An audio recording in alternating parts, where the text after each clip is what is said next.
listeners, and welcome to another episode of Celluloid Citizens. My guest / co-host today is Charles Meyer. How you doing? Hey. I'm doing good, sorry. Spaced out entirely. Hey is not an answer, but we'll take it. Look. I'm so excited to talk about this movie. Thank you again for having me on as a guest. We're still negotiating as a guest. We are still negotiating. I keep being like, you should be a co-host. And he's like, let's wait on it. So, but yes. Okay. So we are covering 1991's Point Break, directed by Catherine Bigelow, who went on to do Zero Dark 30 and all manner of more serious films. The Hurt Locker as well. The Hurt Locker, yeah. I think Oscar winners, right? Yeah, I think she got an Oscar for that. But this is, of course, with Keanu Reeves and Patrick Swayze. And don't forget Lori Petty. The story is by Rick King and Peter Iliff. And someone said it was based on a novel, but I have not been able to confirm that. So interesting. I guess I don't know as much about Point Break as I thought. Right, I always just assumed it was just a movie, but can neither confirm or deny, so I'm not going to bother. I've even heard of Point Break Live, which was sort of a live Rocky Horror-esque experience where an audience member was drafted to be Johnny Utah, the Keanu Reeves role, and read all of their lines off of cue cards in a reenactment of the film. Well, that's insane. But yeah, that's fun.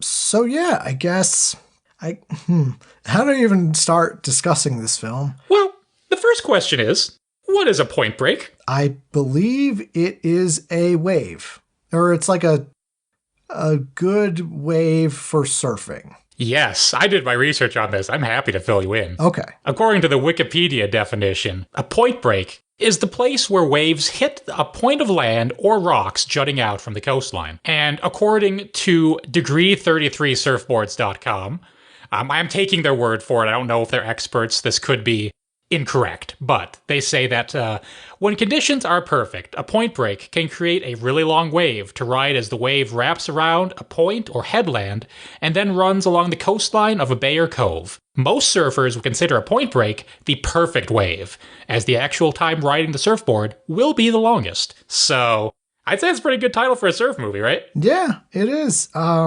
I don't know if I ever actually knew what it was. Like, I just was like, oh, it's probably a surf thing, or maybe it's just an action movie title. I've seen this movie like 20 times, and until doing research for this episode, I had no idea. They mentioned real briefly there's one part where they're like, oh, it's a good point break. And like that's how they figure out the beach where... Oh my God, it's so insane. It's like they have like a soil sample with like various chemicals, and they're like, there are various beaches that get shut down for chemical spills or something. Well, I mean, look, cops have a science, and the science of what they need to figure out is who's been robbing these banks. Yes. Right? To segue us into the plot of the film, there's a group of bank robbers called the Ex-Presidents who wear rubber president masks and rob banks in the summer.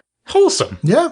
That's basically it. Yeah, and that kind of leads into the movie. And we meet up our star, our Keanu, Johnny Utah, a rookie FBI agent and Ohio State quarterback. Got to represent my home state.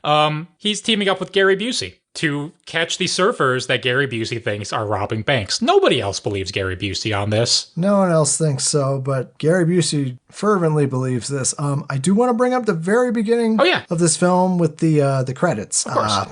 It cuts between Patrick Swayze's character of Bodie surfing and Keanu Reeves' character of Johnny Utah, just like in torrential rain, for some reason doing his shooting tests. And at the very end, it's the wet shot exam, Sean. In the FBI, it's the wet shot exam. Intercutting, and at the very end, you get perfect score or something, and a thumbs up. He did a good job at his wet test. I was just like, holy shit! Yep, that's the tone. Now he can be an FBI man. He did.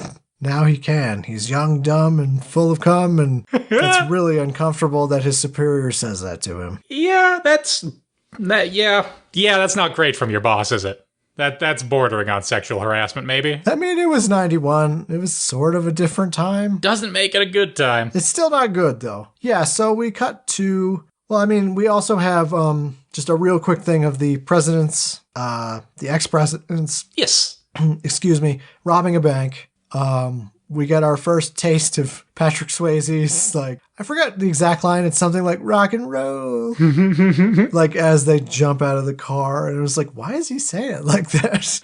I mean, look, Bodhi's an entity unto his own. You know what I'm saying? Yeah, no, he's like a weird bank robbing surfing mystic. Yeah. Which you would think would be dumb as hell, but like, I don't know, man. I kind of dig it. He's an amazing character. One of Swayze's finest. It really is. So we cut to Keanu Reeves, and it's his first day at the FBI in, I think, LA. You know, I don't actually know where this movie takes place. That guy from Scrubs is his boss, and he's very angry all the time. Oh, John C. McGinley from Scrubs. Yeah. He is unpleasant. He is an unpleasant boss. Yeah. The guy from Scrubs is his boss, and he's very angry. There's a weird tete-a-tete where it's like, I want all my men to be eating healthy and in good cardiovascular shape. And Keanu Reeves says, I take the skin off the chicken I eat. And then he eats a donut, and it's like, oh, you cad. He's so charming. That's so painful when he reminds you, oh yeah, this guy's a cop. But he's so charming in these little moments. It's true. Yeah. But so he meets up with Gary Busey, who is, for some reason, being blindfolded and made to swim in a pool and pick up bricks off the bottom of it. That's also the wet test. It's rigorous, this FBI training. They got to do their dry and their wet tests, yeah. But so we hear this phrase twice, and I had to ask you because I figured you had looked it up. It's like, oh, he's a blue flame, you know, and then again we meet Gary Busey, and he's blindfolded, and he's talking to Keanu Reeves like, they're sticking with me with another blue flame. And then there's that moment where he takes off the blindfold and he's like, oh, no, it's Johnny Utah, my blue flame. Classic moment. It is. The thing is, I had never heard this phrase, and then you hear it within 10 minutes twice. So you're kind of like, what the hell does that mean? Yeah, it's cop lingo. It means a hot-headed rookie, basically. Right, and it makes sense when you explained it to me. I was like, oh, yeah, I guess that makes sense. Yeah. But So we cut to a bank that's been robbed, and the FBI is on scene, their bank robbery task force. And they are checking out the scene of the crime, and they find out about I think they call it like a burner vehicle, basically the vehicle they robbed the bank in that's been dumped. Right. And Johnny Utah is like, let's go check it out. Whatever that guy's name is. Talking about Busey's character or one of the other? Busey is Angelo Pappas. Angelo. Let's go, Angelo. Yeah, and they go and they check it out. They're not really finding anything. Keanu Reeves intentionally baits Gary Busey's character. Like, you're an idiot and an old man. He gets them all riled. I love that scene. I love when he gets them all riled up like that. It speaks to his character, and it speaks to Busey's maybe lack of character. It's true that you can just get if I'm being honest. It's just like, get fucking mad, man. Are you alive now? And it's like, okay, well, keep track of this because this is one of those early 90s adrenaline movies. It is. It's 100% pure adrenaline, I believe. It is. And, but yeah, no, I mean, so he gets Gary Busey, Angelo mad, so he'll finally admit, all right, I think it's a bunch of surfers, but no one else believes me. And then they cut back to this FBI headquarters, and they're going through surveillance tapes, and they see I forgot to mention this, one of the guys moons the security camera. Because of course, yeah, it was 1991. Because why not? And Gary Busey's like, well, you see the tan line there, that's why I think these guys are surfers. And also, they found, quote, sex wax. Some guy skid across the counter, and they found it on the counter, and it turns out that's used to wax surfboards. Yeah. And then Gary Busey jumps on the table and it's such a lack of evidence, you know? It really is. It's like, we found a tiny bit of wax, so it's probably surfers. And this guy's tanned even though he lives in California. It's like, look, pretty sure that's most of the population. Nobody's tan out there. It's a very pale city. But let me think here. So they decide, as you do, I guess, Keanu Reeves' character should become a surfer so he can go undercover. Sean. And he should actually learn how to surf. Sean, are you saying the FBI is going to pay Utah to learn to surf? They are. They're going to pay him to learn to surf because it can't be Gary Busey. It should have been. Well, that would have been such a different movie. They should have had a prequel where he actually did try to do it. And he's just like, I'm fucking terrible at this. Oh, yes. I'd love that. But, so this is when we're introduced to, oh God. Names, what are they? You talking Tyler Endicott, portrayed by Lori Petty? Yes, Tyler Endicott, portrayed by Lori Petty, who is the love interest, who, quote unquote, saves Keanu Reeves' character. I don't know. The waves didn't look that big to me. Ocean's scary, man. Look, it is. Hey, I mean, you can drown in like a foot of water. So here's the thing. I relate to Keanu's character of Johnny Utah. Johnny Utah's from Ohio. That's true. He's in a landlocked state, so he hasn't had much experience in the ocean. What are you going to do? Swim in Lake Erie? Get out of here. I mean, you can. I think I have, but it's not the point. Okay. Not the point. You probably can't surf in it, though. No. There's no point breaks in Lake Erie. Sir. Okay, that's fair. But so, yeah, he is saved, and then he starts spying / perving on Lori Petty's character. Yeah, creepy.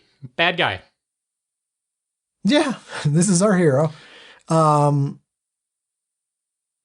God. I just watched this, too. Well, what he does from there is he gets her license plate number, right? And he gets the license plate, and he goes back to the headquarters, and there's... It's sort of uncomfortable how close he gets to the woman who works on the computer, but... Yeah. He's just, like, right there, just like, oh, yeah. And everyone's talking about how great it is he gets to, like, have his in be this, like, pretty lady. Including the woman. It's like, all right, sure.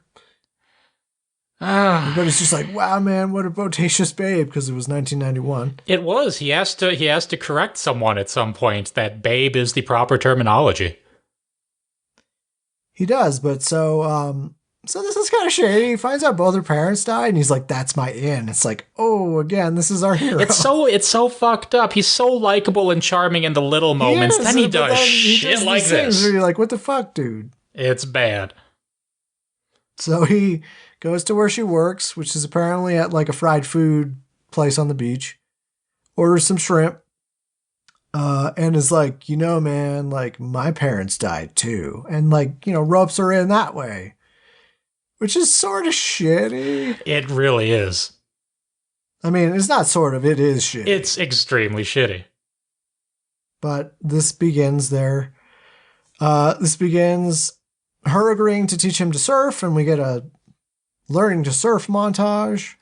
Great montages. Great. I love the way they film all of the excitement, the adrenaline sequences, the skydiving, the surfing, even the foot chase. This is a beautifully shot movie. I really think it is. I mean, like, even though the plot is sort of silly, like, it's very pretty to look at, and like, it's very entertaining, because it's like you're basically cutting from people surfing to people partying to people robbing banks to people jumping out of planes to people, robbing more banks to people jumping out of more planes. It's like I said, it may be a perfect film. Like, I want to tell you, Sean, and this is legit. This is not something that I am making up for the story of this podcast. And if this is no longer relevant whenever this episode comes out, you can edit this out. But I was on the phone today scheduling my vaccination for the COVID vaccine. And right now, it's 8:01 p.m. Eastern Time. I could have been getting my shot right this second. But I said, nope, I have a previous engagement and scheduled it for tomorrow because I wanted to talk about this movie so much. It is... it fills my heart with joy, this fucking silly movie from 1991.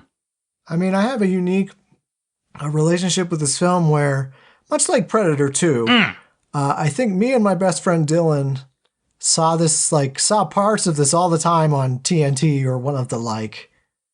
So I saw this movie a ton like when I was 12 or 13, but I hadn't watched it in like almost 2 decades.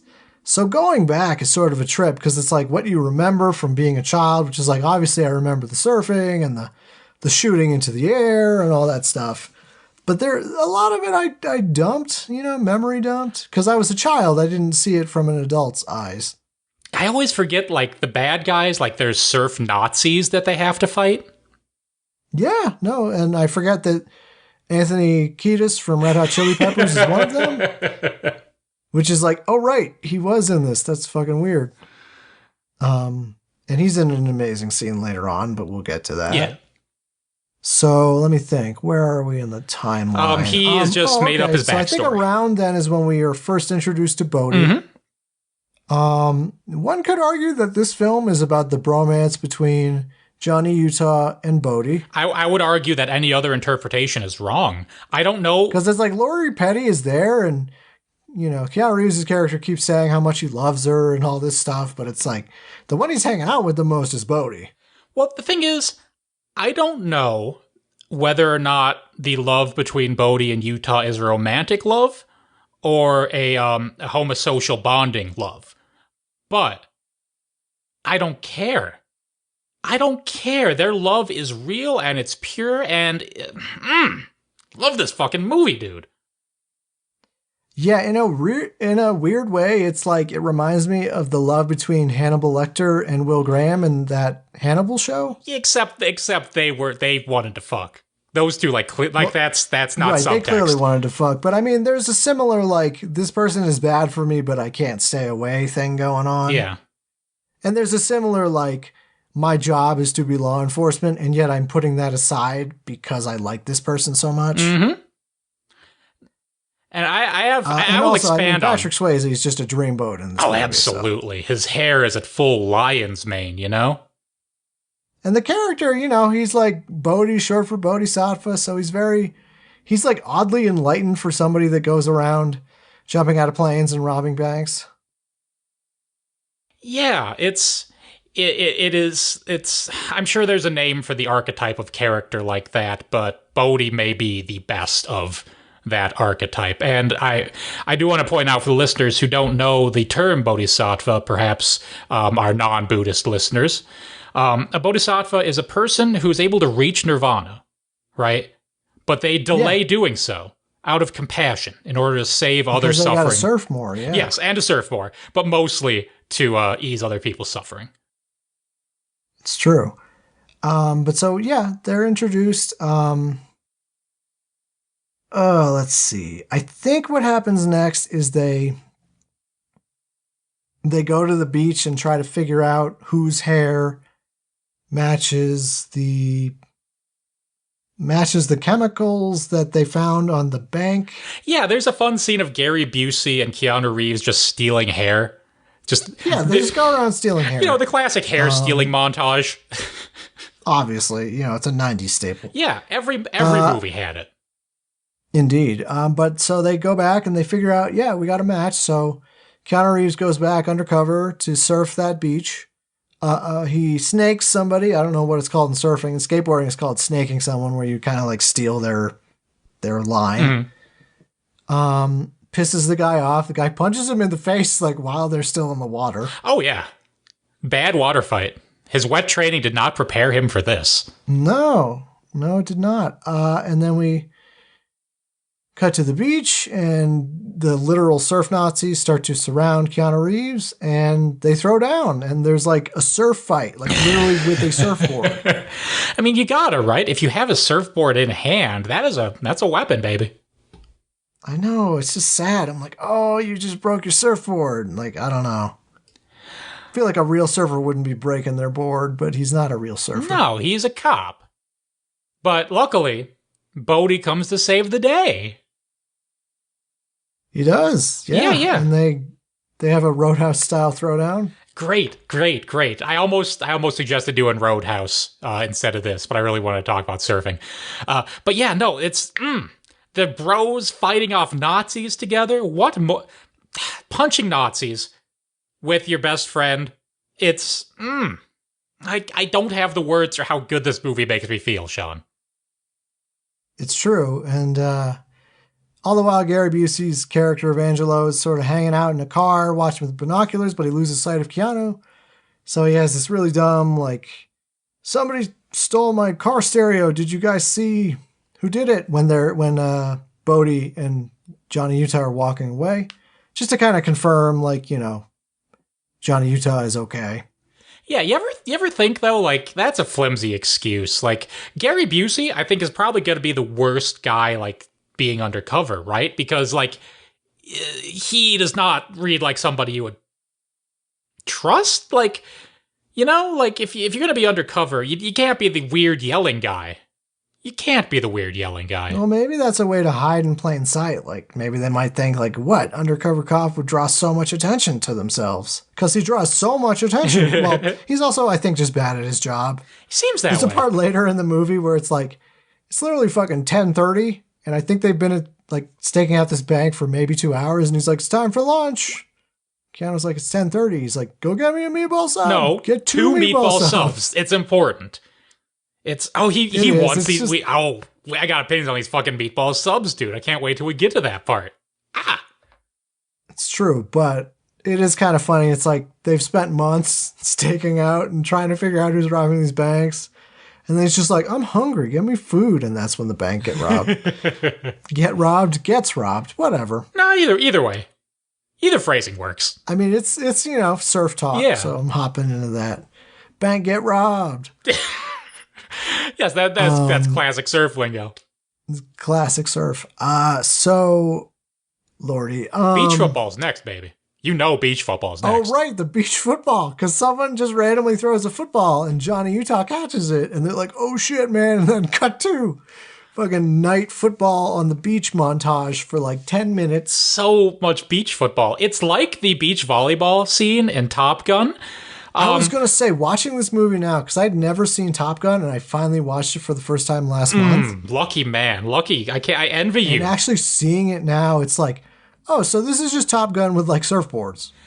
I think... I mean, I think that's simplifying it, but it's definitely the same vibe. Like, I was watching the beginning, like, did Tony Scott do this? The homosocial bonding aspect definitely does match up to Top Gun, in that it's just guys being dudes together for better or for worse. But I do think there is a movie that's a more apt comparison that I will reveal after the plot synopsis, because I'm excited to talk about this too. There's so much about this movie. But yeah, so they're throwing around the pigskin. Patrick Swayze's character Bodie catches the football. He's running it in. I'm not really sure how they delineate where the end zone is, but whatever. See, I don't know enough about football to have ever noticed that in the movie. It always just made sense to be like, yeah, this is how football is. You don't need clear markings or anything. Even if you're doing it on the, like, feasibly if you're playing the game, there's one team that's trying to get to score on one side and one team on the other. Okay. So you would need some sort of line to be like, this is where you score points, this is where you score points over here. If you say so, I don't see it, but... This sounds far-fetched to me. This is football. Apparently. Well, I like the beach one better. Patrick Swayze's running it into the ocean, I guess. Maybe the ocean is where you score points. Well, no, he kind of they get into a little bit of a tussle because Johnny Utah pushes him into the ocean. Keanu Reeves like hauls ass and like knocks all these people down, and then he just like straight up tackles Bodie into the water. Yeah. And that's when they realized, like, oh, people actually pay attention to, like, they knew him just because he was a college football star. Yeah, and they're like, oh, yeah, it's like Johnny Utah.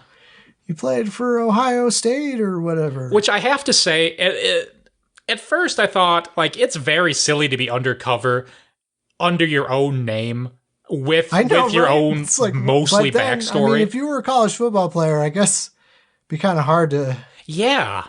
Like, if you were, like, an OSU quarterback who was presumably good, like, as I understand it as an Ohio resident, OSU is a pretty highly regarded college football team. One of the Big Ten, I believe, is the conference.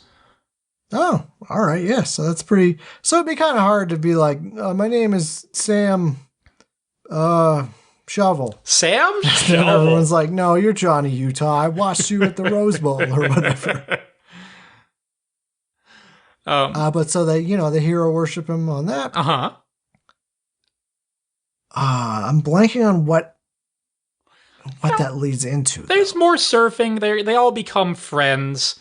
And I believe following up, Busey and Utah, I'm sorry, Papa's in Utah. It's unfair to me to call one the character name, the other the actor name, but who's keeping track? Papa's in Utah think that's the surf Nazis. They think that's the ex-presidents.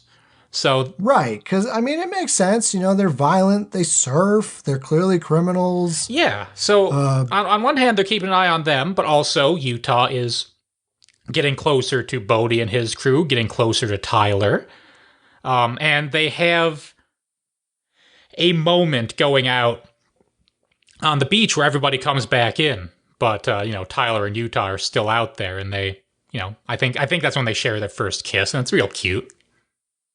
It is real cute. They have like decent enough chemistry, and I always like seeing Lori Petty in things.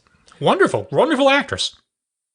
She is. I loved her in Tank Girl. She might be the only thing I liked about Tank. Well, no, No. Ice-T as like a weird kangaroo man is also great.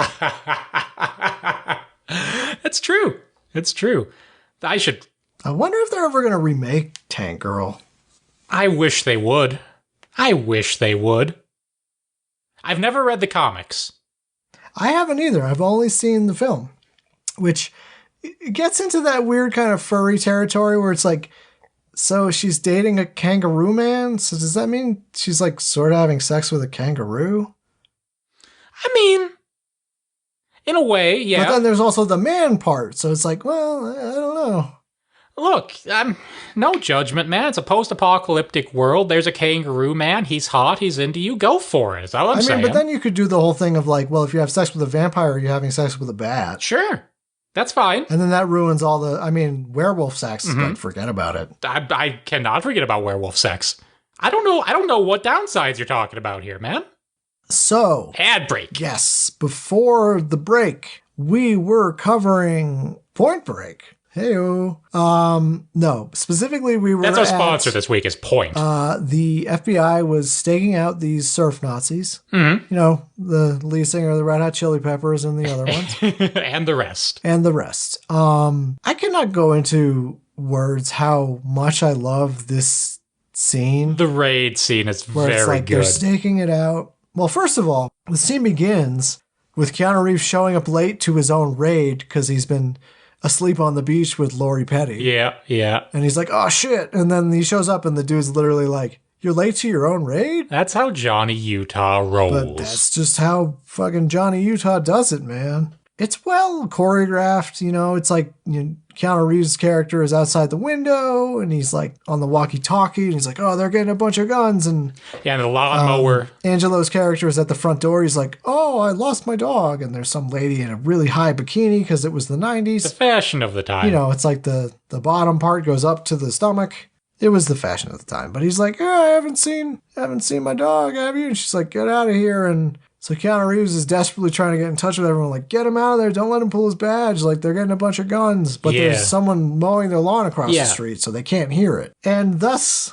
Angelo pulls his badge, and just all hell breaks loose. Yeah, the Nazis are pretty stocked up with guns. They got the weapons. They really are. And like, I love this shootout. It's so insane. It's fun. It is. People talk so much about the street chase later in the movie, but this gets really underappreciated, the fucking raid. I mean, like, there's like a naked woman just like beating the crap out of Keanu Reeves.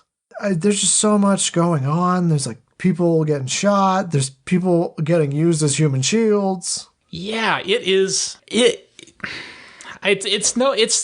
we've been spoiled nowadays with movies like Dread, The Raid, that have these real great intense shootout scenes. But especially for 1991, this was fucking top notch in my opinion.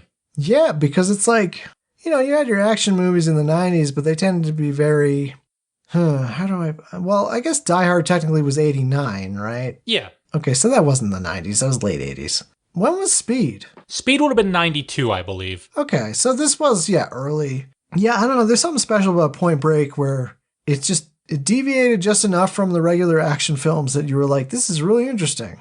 It did. I'm trying to think.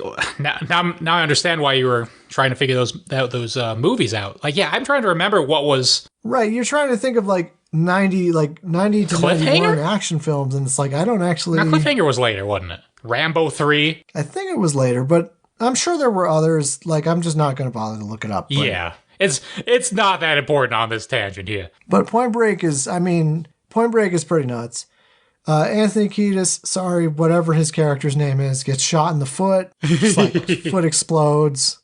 Real gross. For some reason in my head, this was a PG-13 movie for a long time, but they say fuck like 100 times in this flick. Well, I think there's probably, like me, you saw the TNT cut that was probably on the air. I think that's what it was. I think a lot of my viewings were of the TV version. But yeah, like the actual version is like some chick with her taw's out stabbing somebody in the back. Oh, I forgot she had the knife. Yeah, she straight up stabs someone. Oh, man. It's this raid is fucked up. Keanu did not do it a service by showing up late. So everything leads out. Keanu like tackles a dude out a window. Yes. And then it's like the Chekhov's lawnmower. It's just like revolving around this lawnmower.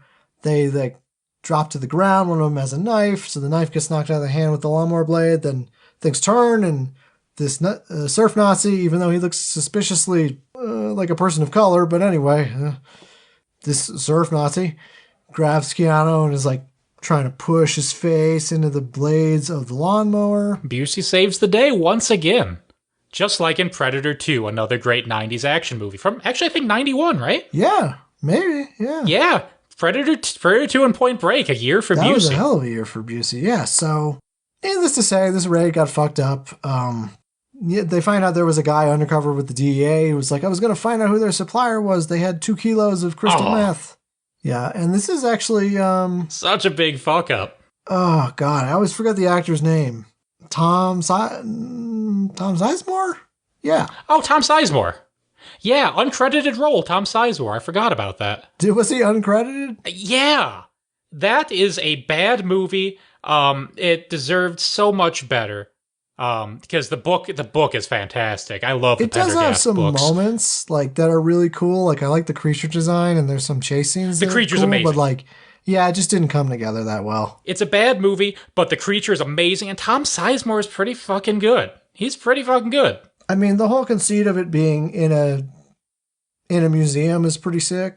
Yeah, like I love those contained kind of things. You know, it's like Die Hard. It's like, I think one of the things that makes the first Die Hard so great is it's so contained. Yeah. Oh, yeah. Yeah. No, it is almost like a submarine movie, right? You're just trapped in this place. Yeah, or like The Shining, where it's like you're trapped in the hotel and like you're on the mountain, so you're snowed in. Yeah. Love some confinement, man. Okay, so yes, so this happens. Keanu's sort of pissed. I assume he's dating Tyler's character now. Oh boy. They're together. They're in the bed and the doorbell rings. It's like 5 a.m. So Johnny Utah checks the door and it's Bodie and his crew. They're together. And they're all like, let's go surfing, They're together, man. So they go out. This reveal is like one of my favorite in cinema. Mm-hmm. So it's like Johnny Utah's on the beach and he's watching Bodie and his crew surfing alongside each other. And it's like one of them like is sort of bending and he's like, and he moons everyone. He's like, I recognize that ass, basically. And then he's like, wow, look at how they are in formation when they're surfing. And he puts it together like, this is the bank robbery crew, which is like great cinematic moment. I feel like it's total horseshit, but okay. No, look, you watch 3 seasons of Hannibal. This makes just as much sense as any of the leaps they take in Hannibal to figure out a case. I mean, that's fair. That is fair. But it is just great that he's like, look at them surf as one. They must be the bank robbers. I mean, he's right, though. He's true, though. So he's just like, I have to go return some videotapes. No, forget what the hell he says. He's just like, I'm missing a meeting has a new with client. Yeah. And he just dips. And then he's talking with Angela, like, that's them. I know it's them. That wasn't a bad Keanu. Thank you, Sean. That's not bad. It's not bad. Yeah, no, already gone. Oh, it's there, then it's gone. It's fleeting, like everything in life. If I try to do it, it doesn't work. It's when it's completely natural. That's when it happens.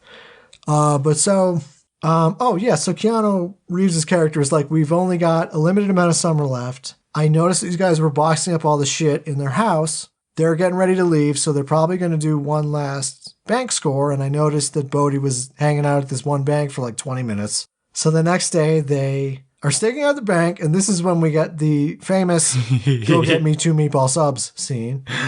Oh my god. Yeah, fucking Pappas, like, he loves Calvin and Hobbes, which I can relate to. I know, he's like losing his mind. He's like, that Calvin and Hobbes. And I'm like, again, you're the worst undercover detective ever. You're like screaming about Calvin and Hobbes, like outside the bank. He's screaming about like it's the first time he's read Calvin and Hobbes, like in 1991. You know, again, this is probably giving too much credit to the character, but maybe he's trying to be a like hiding in plain sight thing. Like, again, who would be undercover being that fucking loud? Yeah. But I think he's just an idiot. I think that's what it is. But also, like, people are going to notice. They're going to notice the weird guy. Even if they don't think he's a cop, they can maybe put it together later, right? Like, I don't know. Keanu goes to get some meatball subs and a tuna sandwich. And that's when the ex-presidents roll up to the bank, go in, rob the bank. A wonderful shot. Like, just over his shoulder, like, out of focus as he's ordering, seeing the fucking presidents get out of the car. Yeah, but I still think that's more on Gary Busey's character. Because, like, Gary Busey's, like, directly across. Oh, it's Busey's fault. And he doesn't notice at all. It's entirely on Busey. I agree with you 100%. Right, but so, thus, we get this amazing car chase that leads into a foot chase. Oh, my goodness. Just so... Okay, so, like, where do I even start? So they're still in masks, like the presidents, first of all. And you get, like, you know, I think they're shooting out the window type stuff, typical kind of car chase stuff. Yeah. I don't know, it's just really well done. It makes me miss the days when people would actually do, like, practical effects with, like, an actual car. Wow. In my thesis at the end of the synopsis, I've got a movie franchise that I think you should check out that you might be learning about. If you like practical effects with cars. Okay. All right. I'm waiting, but... Yeah, you are. I'll be a patient boy. So, yeah, they're, you know, Angelo... I think it's Angelo's driving. Chasing down the ex-presidents. Yes. And eventually... they, like, the ex-presidents... They drive over, like, one of those strips that, like, pops the tires. Well, immediately before that, like, they're driving so close to each other that Angelo reaches into the other car and grabs the guy. Oh, that's like, true. He's like, I got you now. Until they almost, like, run into a toll booth. And then Angelo just drives into a fucking toll booth. That's crossing the wrong way in the toll booth. That's when the boys, the gang, get hit with the tire strip. Right. But so they pull over to a gas station. This shit is insane. They, like, get a new car and then light the old car on fire by taking the nozzle, like, you know, that you would use to fill your car with gas and just lighting that on fire, hitting the car with, like, liquid fire. Yeah, that's how that works, right? That's not an invention to film. Keep in mind, I live in New Jersey and have never pumped my own gas. Is that accurate? I mean, dude, I feel like it would have just instantly blown up, but whatever. I mean, I don't know. Maybe. I don't think I would know because I would never bother to try. But anyway, so yeah, he, like, you know, lights that car on fire. Then Johnny Utah rolls up and we get a, like, fist fight while Bodhi's character is literally on fire. And then we get I think the scene that most people remember, which is the foot chase. Which is through houses, and it's just nuts. It's like Bodhi's breaking windows and like landing inside houses scene. And falling over, getting hit by brooms. Again, reminiscent of Predator 2. Yeah. Oh, yeah. Yeah, Danny Glover and the Predator go through quite a few houses. Yeah. Wheel of Fortune was on, I believe. Yeah. And my favorite part is there's a part where, so Bodhi gets outside first, and he grabs a pit bull and throws it at Johnny Utah. Yeah. Which is like, just like, what? Like, that's bad. Don't look, these are both bad guys. No, both of our heroes are villains. They're not good people, no, and I'm pretty sure Johnny Utah just kicks a dog. He kicks the dog. Like, firstly, don't throw a dog, Bodhi. Secondly, don't fucking kick a dog, Johnny Utah, please. No, so they suck. But anyway, they get to this, I guess like what the hell are they called in LA? Like a drainage area, Yeah, I don't know what they're called either. I call them like around here they're arroyos, but I think an arroyo is slightly different because those aren't necessarily paved. But like, where like overflow water would go. Yeah. Bodhi jumps down. Johnny Utah falls and hurts his knee again. Because he famously has a football injury of his knee. That's why he had to quit. He effed up his knee, and that's why he couldn't go to the NFL, I guess. And then we have the famous Keanu Reeves character looks at Bodhi. He sees Bodhi's eyes. He realizes that is Bodhi. And he can't shoot him, so he just like real frustrated fires his gun off into the air and unloads the magazine while screaming as immortalized by Hot Fuzz. Yes, exactly. God, the emotion there. This is the real Hannibal shit. Is seeing these two dudes knowing they can't bring themselves to hurt each other. It's beautiful. Yeah, there's like definitely a gravitas to this bromance. Like. It's the first time you realize, like, Keanu Reeves can't do his job. Yeah, that's... Because different movie, he shoots him, and that's the end of the movie. I mean, a different movie, it ends with an explosion at the gas station. Although it would have had to be a little longer, because I think it was only the hour mark. Yeah, it's true. Like, this movie, like, it kind of goes a little slow, but not in a bad way. It takes its time getting to the meat. It's not, I would say, not necessarily slow. It's just that, I think, like, nowadays, we're spoiled with, like, people have no attention span, so it's like if it's a robbery movie, they have to be like robbing banks from minute 2. The Mandarin is going to blow up a house in the 15-minute mark. But this one, it's like they start with the robbery, but then they spend a full hour just establishing characters and having surf montages and parties and all that sort of stuff. We don't get the actual like and it's major robbery until the hour mark. And it's a 2-hour movie. That's why the character development works so well. They make you fucking wait for your dinner, It's true. You're absolutely right. Movies nowadays, they spoil us too early. They got to make you work for it. Yeah, but I mean, no one has attention spans anymore because everybody's watching through their phone. So yeah. I don't want to say Christopher Nolan may have a point, but I mean, yeah. I don't know. Anyway, don't listen to me because you're listening to a podcast, so I'm profiting off of that lack of attention. Yeah. Which isn't really true because these are usually an hour long. Anyway, God, what the fuck happens next? It's like they fucking God. Okay, so basically, Bodhi and the gang have to try and figure out now. Like, okay, he's a fucking cop. We're busted. Where do we go from here? The non-president gang member, who I believe is named Rosie, is just like, hey, I can just go kill Keanu Reeves. But Bodhi says no because Bodhi loves Keanu. So I'm sorry, Bodhi loves Johnny Utah. And he has his own way of handling this. So his plan is brilliant and beautiful. He basically gets Johnny Utah up in the middle of the night and says, hey, we're going skydiving, right? And say what you will about the beautiful surf scenes in this film. The skydiving sequence, for my money, is better than any of the surfing. Yeah, I think, because even having seen this at 12, like the skydiving is what sticks in my head. Because it's like the surfing is cool. Like I remember the main, reveal at the very, very end of the huge both wave. Visually, it's stunning. The skydiving is... But emotionally, and again, I love this movie and I love it for the emotion. This is guys just being dudes. Yeah, because it's like he really knows that if he gets Keanu Reeves to do this like really life-changing thing, this like skydiving, which is like a total rush, be able to like kind of have Johnny Utah's guard down and like convince him to do shit he probably wouldn't do otherwise. See, I disagree because as we'll talk about once they hit the ground, he already has a way to get Johnny Utah to do shit that he normally wouldn't. Well, that's fair. I think... Oh, go ahead, sorry. I was going to say, I think part of the skydiving is just to shake him out of his comfort zone so he's like confused and like doesn't have time to like, be like properly prepared. So cynical, my friend, in my opinion, which is obviously perfect and right. Are you going to take a gun when someone's randomly like, let's go skydiving? I guess it's Bodhi, dude. But in my opinion, which obviously is perfect and it can't just be my interpretation. Any interpretation's valid. It's a fucking movie.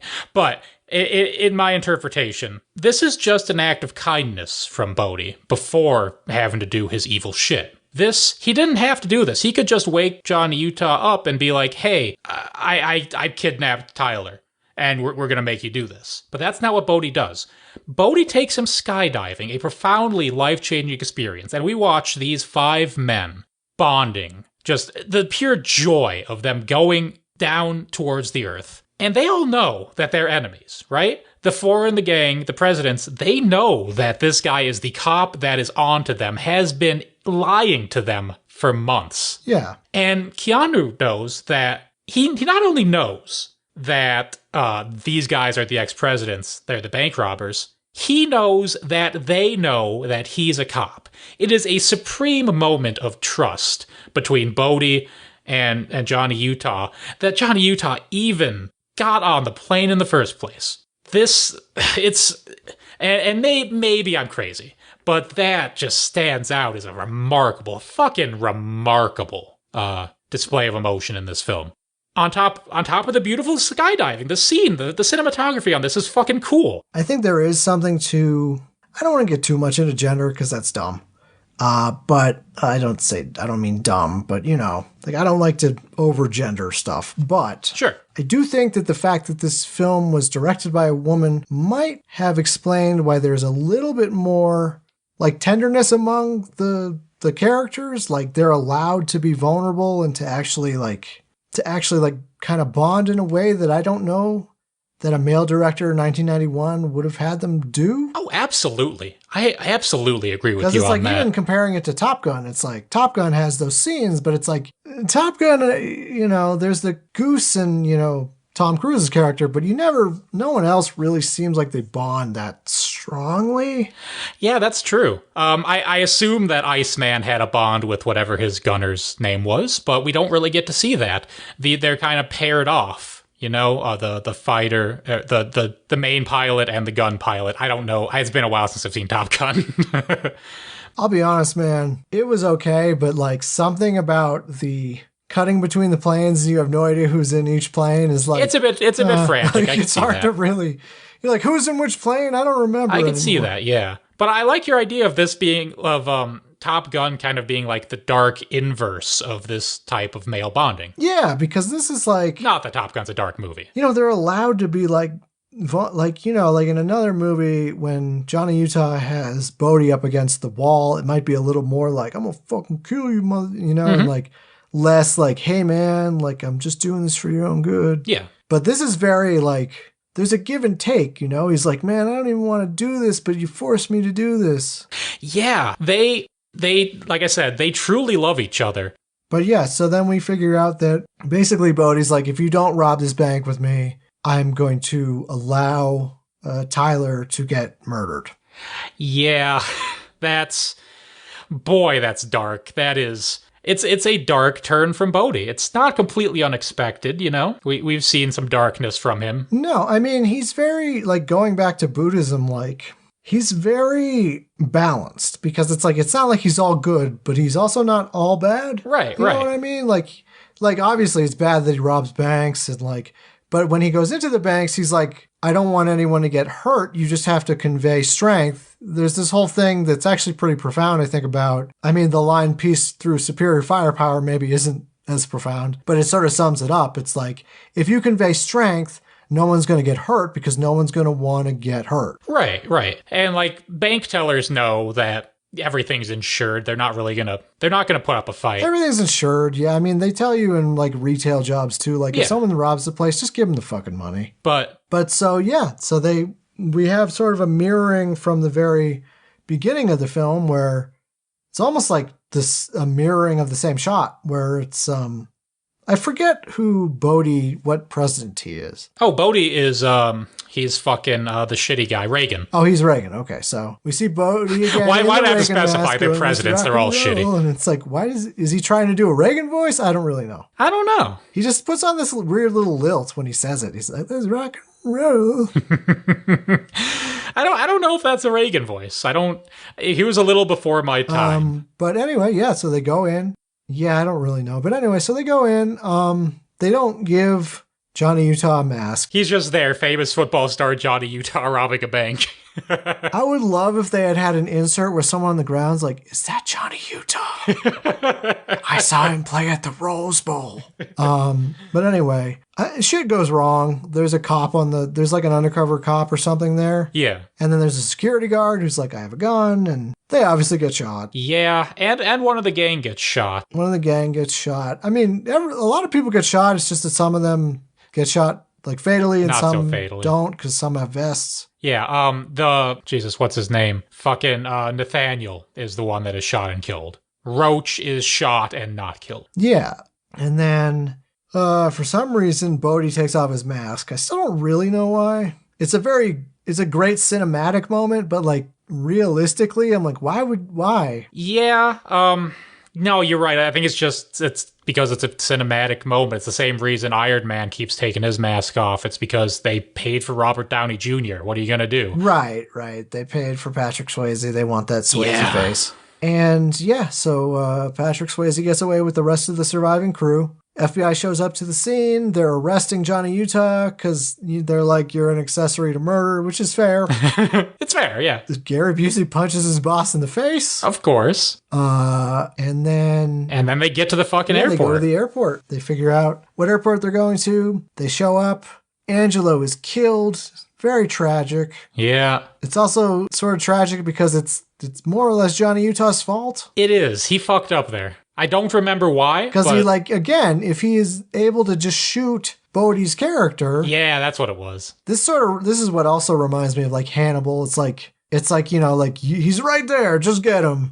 But they don't, he doesn't because he loves Bodhi's character and then someone pays the price. Yeah. But yeah, so. Another president dies here. Let's say Gromit. One of them gets shot. Yeah. And then we have another skydiving scene. They go up. They all get on the plane together. Because this is fucking cool. Bodhi's character skydives out. They don't have an extra. Oh, and the other guy that gets shot, skydives out. They don't have a chute for Johnny Utah, so he just fucking jumps out of the plane with a gun. Yeah. With no parachute. It's a fucking baller move. I love it. It is like very cinematic. I mean, again, realism-wise, I don't think anyone would, but no, it's a film. No, it's we don't need realism, honestly. I want this to be my reality. And right, I love the contrast here, between like how peaceful and serene and loving the last skydiving scene was. This is forceful. Johnny Utah's on a mission. He has to get to Bodhi, otherwise he dies because he doesn't have a chute. Not only does he die, but he thinks that Lori Petty's character is going to die too. I think he trusts Bodhi to let her go and keep his end of the deal. Well, in any case, he wants to confirm. So he manages to, of course, skydive down, grabs Bodhi, and he puts a gun to his head, and he's like, pull the chute, and he's like, you're going to have to do it yourself. And there's this sort of like back and forth where it's like, if you want to pull it, you have to release the gun, and we like keep seeing the ground, getting closer and closer, and finally, as Johnny Utah does, he yells and throws his gun and pulls the chute. They manage to live, like, barely. Yeah, he fucks up his knee again. Which is a recurring theme. A truck shows up, picks up Bodhi, they let Tyler's character go, they hug, and then we cut to Australia. 9 months later. And Johnny Utah finally finds Bodhi on this beach where there's going to be this enormous wave. He's waiting for the 50-year storm. Bodhi's been talking about it whole movie. Yeah. And, Johnny Utah's character explains, like, I went to this place and this place, tracking you down. I finally tracked you to here. He gets they fight, and then he gets a handcuff on him. But Bodhi's like, dude, this is a once-in-a-lifetime opportunity. Where am I going to go? I'm surrounded. I'm not going to be able to get to New Zealand. So he lets him go. Mm-hmm. The Australian cops are clearly like, what the fuck? And, but he goes out and they're like, you let him go. And he's like, no, I didn't. Because like he knows he's just going to die. Yeah. And he does. Allegedly. And the very end of the film is Keanu Reeves like throwing his badge, which is like, okay. He's done. He quits. Beautiful. I guess he quits. Yeah. And I guess the implication is that like Bodhi's philosophy has finally gotten to him, that like he's sort of like, I don't want to be a cog in the machine anymore. I want to be my own person. Yeah, the hero returns having changed. Indeed. Fucking And that's the film. love this. So, I have to say one thing. My thesis here is that Point Break walked so that the Fast and the Furious could run. I kind of figured that's where you were going with this. Oh, yes. Because one should argue, perhaps, that the first Fast and the Furious movie is a remake of Point Break. All right, we're talking about a young agent working undercover in an adrenaline-filled recreational scene to catch a gang of thieves. Not banks this time, but jacking, like, Xboxes off of trucks. The undercover agent gets so close to the gang. He suspects a different gang, not the one he gets close with. He gets an intimate romantic relationship with a woman peripherally involved in the gang. He finds out he's a cop. He gets dumped. The gang finds out he's a cop. But at the end of it, the agent allows the gang leader to escape and quits the force. Now, I love the Fast and the Furious. I'll make no qualms about it. But Point Break is the better film, by far. I mean, yeah, I've seen some of Fast and Furious. I've seen Point Break now like 5 times, so. The first Fast and the Furious is one of the weaker entries in this franchise. But I do think that going back to the first Fast and Furious with the context of the franchise that followed, seeing the roots of these relationships, I think Fast and Furious is almost as good as Point Break. Yeah, I'll give you that. But only after you've seen all the other ones too first, and then you go back to it. So really, in any realistic respect, it's not nearly as good. I think in summation, like, Point Break is obviously sort of silly. Oh, yeah. Like, the plot is sort of silly. It's like surfing bank robbers, and then Keanu Reeves infiltrates them. It's sort of silly. Mm-hmm. But when you're actually in, and you're in for the ride, like, I don't know, it's really sweet. I agree completely. Like, all the casting in this movie is perfect, right? Like, nobody could be Bodhi but Patrick Swayze. Like, I think of it like Megadeth, where it's like, yeah, you can look at Megadeth and be like, oh, they're sort of silly, like, all their stuff has robots on it, and they all have the long hair. But it's like, when you're actually in listening, you're like, this is pretty fucking sick, though. Yeah. I don't want to say that Point Break is the Megadeth of movies, but I cannot say that you're wrong. No, because there's a lot of other. Yeah, I cannot say that you're completely wrong though. But no, yeah, it is. If you can get past how 90s and like, I'll put it this way: if Speed is Metallica, then like Point Break is Megadeth. I don't know. I don't like Metallica. I almost said I don't like Metallica as much as Megadeth. That's wrong. I don't like Speed as much as Point Break, if I'm being honest. They're both great. Well, no, what I mean is, though, like, that Speed is the one that everyone thinks of when they think of a 90s action film with Keanu Reeves. Well, The Matrix. But also The Matrix. I guess that's true. Then we got to bring up some other band. Like, I don't know. The Matrix is the Anthrax of... who cares? But yeah, no, I say what you're saying. The point is, Point Break is awesome. No one thinks about Point Break as much as they do about Speed. Like, one is the winner, and they should, in terms of popularity. Right, but I think Point Break is more unique and has a lot more going for it. A lot weirder, a lot more quotable, too. Like, I don't remember any quotes from Speed. I mean, Speed, you just invent quotes. You're like, we gotta get the bus going faster. Yeah. You know, like, 'cause that's pretty much what they were. Don't slow down. Yeah, basically. It's my favorite Keanu quote from Speed. But, you know, like, peace through superior firepower. Like, I didn't even remember that was from this. No, I think it was a saying before this movie, but... I'm sure, I didn't remember it's a fucking great line. I'm so hungry I could eat the ass out of a dead rhino. I should have had you get 3 of these. Gary Busey got some great lines in this. Anytime I see a meatball sub, I think of this movie. I mean, one of my favorites is just like a really dumb overlay where they're surfing, and Keanu's like, I'm fucking surfing. Yes! It's so that's good. The film. The fucking love between Bodhi and Johnny Utah is the defining point of this movie. It is. It's like a bromance for the ages. Or just a flat-out romance, yeah. Because you'll notice, when he goes to Australia, Lori Petty isn't with him. Well, because she's not a cop. You don't get to bring your girlfriend on FBI missions. Well, I guess that's fair. But it's still like, I don't know, man. I don't know, like... Australia's pretty far away. Like, I think all interpretations are fucking awesome in this. I mean, you could see it as like a bisexual's journey. Like... Because he's like, I love this woman, but I also love this man, and which will I choose? But it's, I this is a fucking, like you said, it's a silly movie, but it's very sincere about it, you know? It's like a tasty meatball sub of a movie. Yeah. But yeah, in general, like, I recommend Point Break. It's sort of silly, but it's pretty awesome. Hell yeah. And as a child of the 90s, obviously, it has there's a soft spot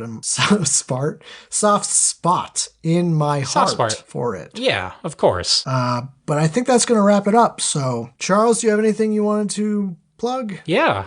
Go to fart.tomb.download. It's links to Twitter and Letterboxd and whatnot. I lost my train of thought entirely there. I apologize. Please edit that out. I won't, but it's fine.